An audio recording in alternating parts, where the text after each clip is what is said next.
Hello මම ටෂානි ප්‍රමුදිකා මගේ පාසල ව්‍යෝමල්පේ මහාවිද්‍යාලය. ඉතින් මම මුලින්ම ප්‍රසන්න සර්ගේ පන්තියෙන් පටන් ගත්තේ 8 වසරේ ඉඳන්. මම O level කරේ 2021 අවුරුද්දේදී. ඉතින් ප්‍රසන්න සර් ගැන කියනවා නම් හරිම ආසාවෙන් ඉංග්‍රීසි උගන්වන ගුරුවරයෙක්. ඒ වගේම තමයි අපිට හරිම ආසාවෙන් ඉගෙන ගන්න කියලා දෙන ගුරුවරයෙක්. ගොඩක් අයට බෝරිං සබ්ජෙක්ට් එකක්නේ ඉංග්‍රීසි කියන්නේ. ඉතින් අපි හරිම ආසාවෙන් ඉංග්‍රීසි ඉගෙන ගත්තේ. අපිට එහෙම බෝරිං සබ්ජෙක්ට් එකක් නොවුනේ සර්ගේ විශේෂ ඉගැන්වීම් රටාව හින්දා කියලා තමයි මම නම් හිතන්නේ. සර්ගේ ෆයිනල් සෙමිනර් සීරීස් එක අපිට ගොඩක් වැදගත් වුණා විභාගෙදී.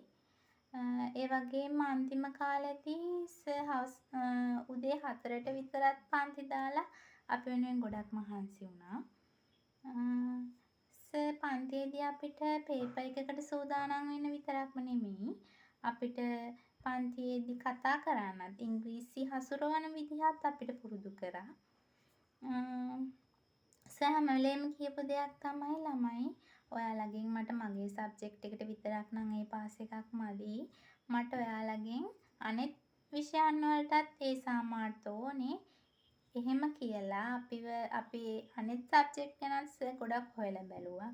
අපිට ගොඩක් උදව් කරා. ඉතින් මටත් පුළුවන් වුණා විෂයන් 9ට මේ සාමාර්ථ ලබා ගන්න. ඒ පිටිපස්සේ ඉඳන් සර් අපිට ගොඩක් උදව් කරා. අපි ගැන හොයලා බැලුවා. අම්මලාගෙන් උනත් අහලා බැලුවා මේගොල්ලෝ දැන් වැඩ කරනවද කොහොමද?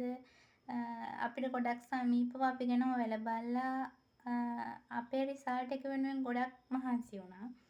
ඉතින් ඒ වගේ ගුරුවරයෙක් ළඟ ඉද්දී ඔයාලට පුළුවන් ඔයාලගේ අනෙත් සබ්ජෙක්ට් ඔක්කොම හදාගන්න හොඳ තත්වයකට අරගෙන එන්න. ඉතින් ඔයාලට කියන්න තියෙන්නේ මට රෙකමන්ඩ් කරන්න පුළුවන් ඉංග්‍රීසි වලට හොඳම සාමාර්ථයක් ලබා ගන්න නම් හොඳම ගුරුවරයා තමයි ප්‍රසන්න ජයලත් සර් කියලා. ඔයාලට පහසුවෙන් මේ සාමාර්ථයක් ලබා ගන්න පුළුවන් මෙතනට ආවොත්. ඉතින් හැමෝටම සුබ පතනවා විභාගෙදී ඉහළම සාමාර්ථ ලබා ගන්න පුළුවන් වෙන්න කියලා.